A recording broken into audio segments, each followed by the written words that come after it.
strategic framework and the assumption of office by our new executive leadership and steering committee has ushered us into a new era, one that demands action, innovation, and unity. I bring you warm greetings, His Excellency Dr. William Ruto, President of the Republic of Kenya and the great people of Kenya. I want to appreciate the outgoing leadership team, starting with Her Excellency Monica Gengos, Her Excellency Mrs. Suchi Mbumba, Her Excellency Denise Nyakairo Chisedekedi, and the steering committee for a job well done. We are grateful for your leadership and the progress we have achieved under your guidance. I extend my heartfelt congratulations to Her Excellency Fatima Maadobayo and Her Excellency Anna Afonso Dias Lorenzo. You are passionate, focused, and impactful leaders. Under your guidance and with the support of the steering committee and the Secretariat, we will continue to transform our continent. To the First Lady of the Federal Democratic Republic of Ethiopia, Her Excellency Zinashi Tayach, thank you for being a great host during our stay here in Ethiopia. This is my third OAFLAD General Assembly, and with every meeting, I'm further convinced of the immense potential First Ladies have to define the future of Africa. I have learned from each one of you, and I thank you for being both my mentors and my peers.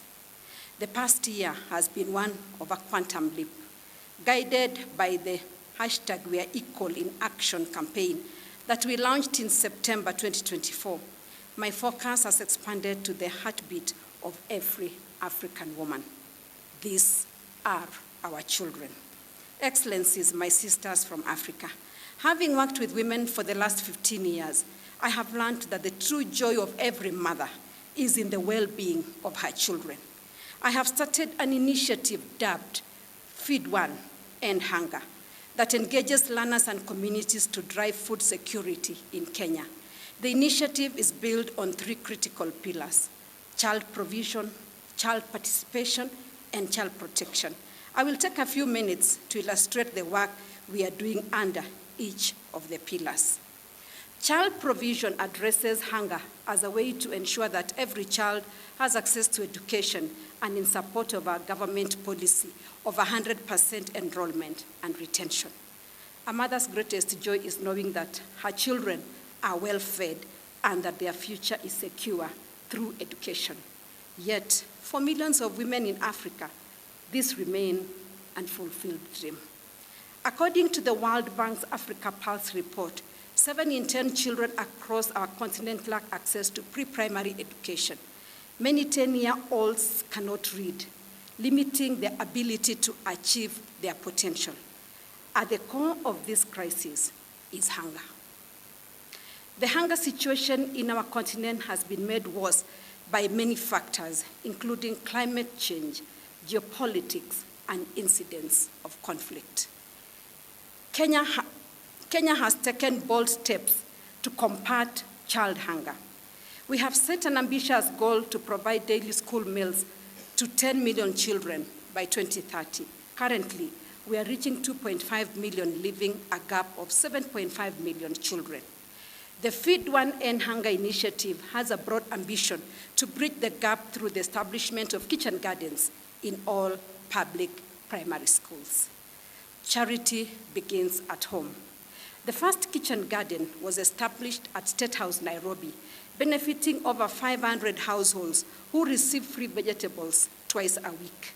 This model has since expanded to neighboring schools where learners are actively engaged in food production. In response to climate change and the need for improved nutrition, we have established over 500 food gardens in schools, intending to triple this number in 2025. Women are the backbone of household food security. Through partnerships Through partnerships with the Ministry of Agriculture and Development partners, we have equipped women with agribusiness training and providing them access to finance to enable them to purchase subsidized water tanks and inputs. Child participation involves empowering children as change agents and as co-creators of the solutions that we are prescribing for them. One such successful example is our partnership with the 4K Club initiative, a youth agri program under the Ministry of Agriculture that teaches children the value of food security. 40 pilot public schools have been designated as centers of excellence in sustainable agriculture, serving as learning hubs for other institutions and the wider community. Some learners have extended the knowledge gained to their homes, and they now have well-maintained kitchen gardens for their households. I have shared with you a copy of our newsletter that showcases our participatory learning is transforming young lives in Kenya. Under child protection, we have implemented the Girls' Sexual Reproductive Health Education Acceleration Project with the generous support of OAFLAD. This pilot project targeted 2 counties in Kenya, Meru County and Narok County, which have high rates of teenage pregnancy and child marriage. In partnership with the State Departments of Social Services, 8,637 teenagers were sensitized on sexual reproductive health, and 400 duty bearers and parents were trained on their roles in protecting girls from early pregnancy and early marriages. Excellencies, my sisters from Africa, these 3 pillars are deeply interconnected. A well-fed child is better placed to learn.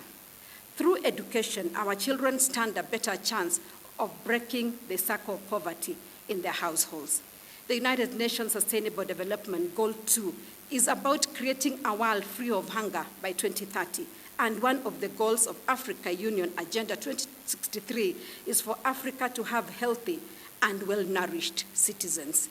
With my team, we are part of the people who will change the narrative from a continent with children who are malnourished to one that is a net exporter of food to the rest of the world. No African child should go hungry when our continent has the potential to feed itself and the world. As I conclude my remarks, let us take a moment to reflect and pray for the nations in Africa that are facing war and conflict. May peace, justice, and stability prevail. Let us continue to stand in solidarity with them, believing that brighter days are ahead. Thank you. God bless you. God bless Africa, and God bless OAFLAD.